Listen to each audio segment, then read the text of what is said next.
قرآن مجید میں اللہ تعالیٰ ارشاد فرماتا ہے، بے شک تمہارے پاس اللہ کی طرف سے ایک نور آیا اور روشن کتاب۔ اللہ تعالیٰ نے اس آیت میں اپنی طرف سے دو چیزوں کے آنے کا ذکر فرمایا، جس میں پہلا نور اور دوسری اس کی کتاب۔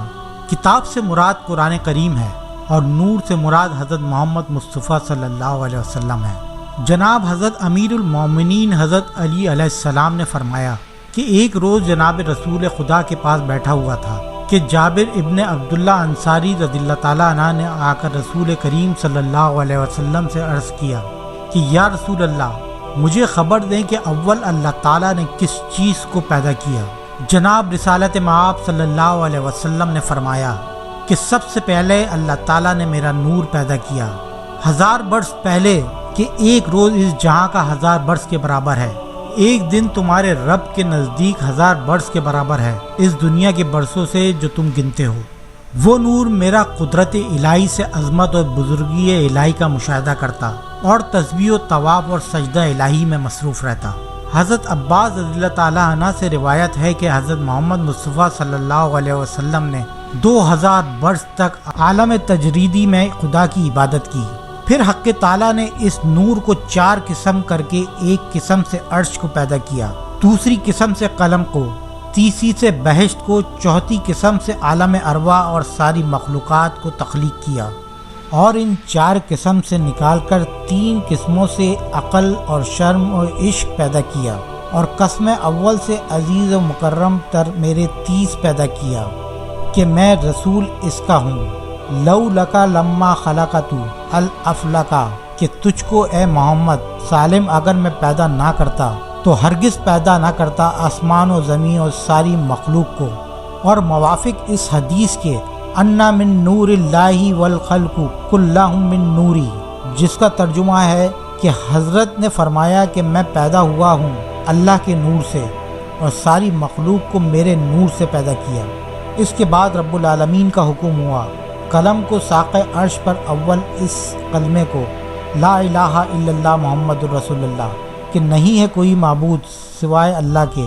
اور محمد صلی اللہ علیہ وسلم اللہ تعالیٰ کے بھیجے گئے رسول ہیں۔ قلم نے 400 برس میں لا الہ الا اللہ تک لکھا،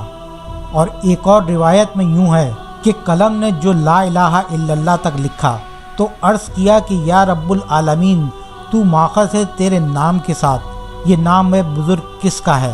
پس جناب باری سے آواز آئی، یہ نام میرے حبیب کا ہے، تو لکھ محمد الرسول اللہ۔ جب یہ حکم ہوا تو ہیبت خطاب جل شانہ سے قلم کے منہ پر شگاف ہوا، تب قلم نے محمد رسول اللہ لکھا، تبھی سے قلم کا شگاف مسنون جاری ہوا قیامت تک۔ اس کے بعد عرش کے اوپر 18,000 برج پیدا کیے گئے، اور ہر برج پر 18,000 ستون کھڑے کیے، اور ہر ستون کے اوپر 18,000 کنگرے بنائے، اور ہر کنگرے سے وہ سرے کنگرے تک 700 برس کی راہ ہے، اور ہر کنگرے میں 18,000 قندیل ہیں۔ حضرت ابو ہریرہ رضی اللہ تعالیٰ عنہ سے روایت ہے کہ صحابہ کرام رضی اللہ تعالیٰ عنہ نے عرض کیا کہ یا رسول اللہ صلی اللہ علیہ وسلم، آپ کے لیے نبوت کب ثابت ہوئی؟ حضور صلی اللہ علیہ وسلم نے ارشاد فرمایا کہ جب آدم علیہ السلام روح اور جسم کے درمیان تھے، یعنی ان کے جسم میں جان بھی نہیں آئی تھی، میں اس وقت بھی نبی تھا۔ حضرت ارباز بن سریہ رضی اللہ تعالیٰ عنہ سے روایت ہے کہ حضور کریم صلی اللہ علیہ وسلم نے ارشاد فرمایا کہ اللہ تعالیٰ کے نزدیک اس وقت خاتم النبیین تھا جبکہ حضرت آدم علیہ السلام ابھی تک اپنے خمیر میں تھے۔ اس حدیث پاک سے حضرت محمد مصطفیٰ صلی اللہ علیہ وسلم کا حضرت آدم علیہ السلام سے قبل نبی ہونا ثابت اور خاتم النبی کے منصب پر فرض ہونا ثابت کرتا ہے، اور آپ کی حقیقت کا نور ہونا بھی ثابت کرتا ہے، کیونکہ انسانوں کا باپ بعد میں پیدا کیا جا رہا ہے اور آپ کی حقیقت پہلے ہی موجود ہے۔ حضرت ابن عباس رضی اللہ تعالیٰ عنہ سے روایت ہے کہ نبی کریم صلی اللہ علیہ وسلم کی روح خدا تعالیٰ کی بارگاہ میں آدم علیہ السلام کی پیدائش سے 2000 سال پہلے نور تھی۔ وہ نور تسبیح کرتا اور فرشتے بھی اس کی تسبیح کرتے۔ جب اللہ تعالیٰ نے حضرت آدم علیہ السلام کو پیدا فرمایا تو اس نور کو ان کی پشت میں رکھ دیا۔ پھر حضور صلی اللہ علیہ وسلم نے فرمایا، اللہ تعالیٰ نے حضرت آدم علیہ السلام کی پشت میں مجھے زمین پر اتارا، پھر مجھے نوح علیہ السلام کی پشت میں رکھ دیا گیا، پھر ابراہیم علیہ السلام کی پشت میں رکھا، پھر اللہ تعالیٰ نے مجھے شریف پشتوں سے پاک رحموں میں منتقل کیا، یہاں تک کہ میرے والدین سے مجھے ظاہر کیا جنہوں نے کبھی برا فعل نہ کیا۔ حضرت قعب بن رضی اللہ تعالیٰ عنہ سے روایت ہے کہ جب حضرت محمد مصطفیٰ صلی اللہ علیہ وسلم کو پیدا کرنے کا ارادہ فرمایا تو حضرت جبرائیل علیہ السلام کو حکم دیا، انہوں نے نبی کریم صلی اللہ علیہ وسلم کی قبر شریف کی جگہ سے سفید مٹی کی ایک مٹھی لی، پھر اسے ماہ تسنیم جنت کی نہر تسنیم کے پانی سے گوندا گیا، پھر اسے جنت کی نہروں میں ڈبویا گیا اور آسمانوں میں اسے پھرایا گیا۔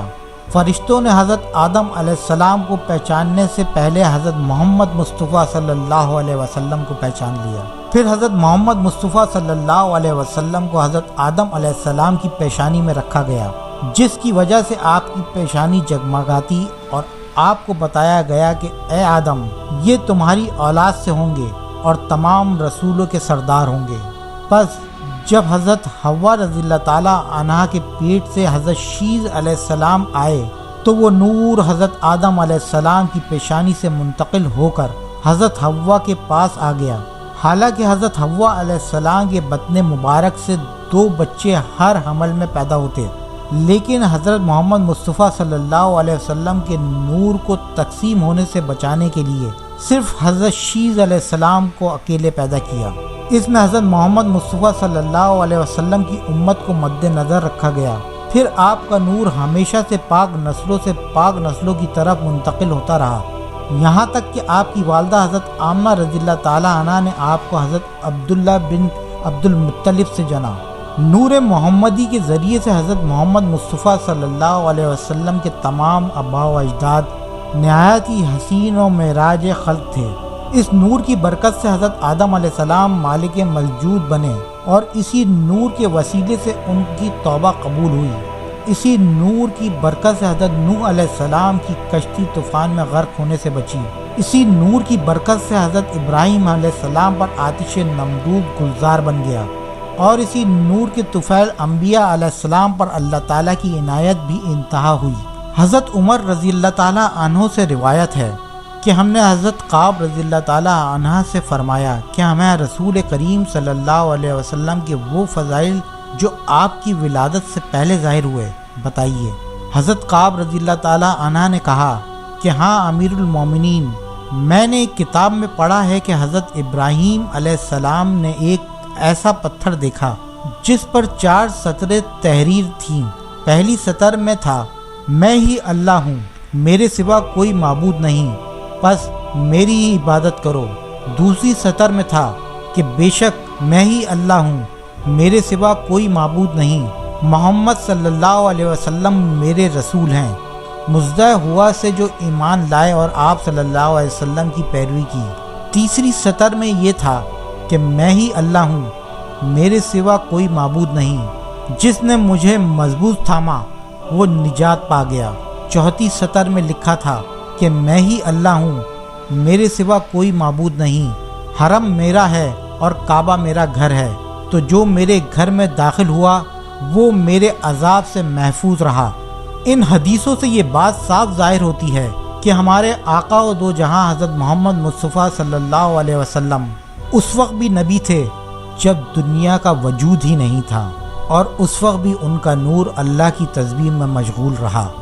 کہ سب سے پہلے اللہ تعالیٰ نے اپنے محبوب حضرت محمد مصطفیٰ صلی اللہ علیہ وسلم کے نور کو پیدا فرمایا، اور اسی نور سے سارے عالم کو وجود میں لایا گیا۔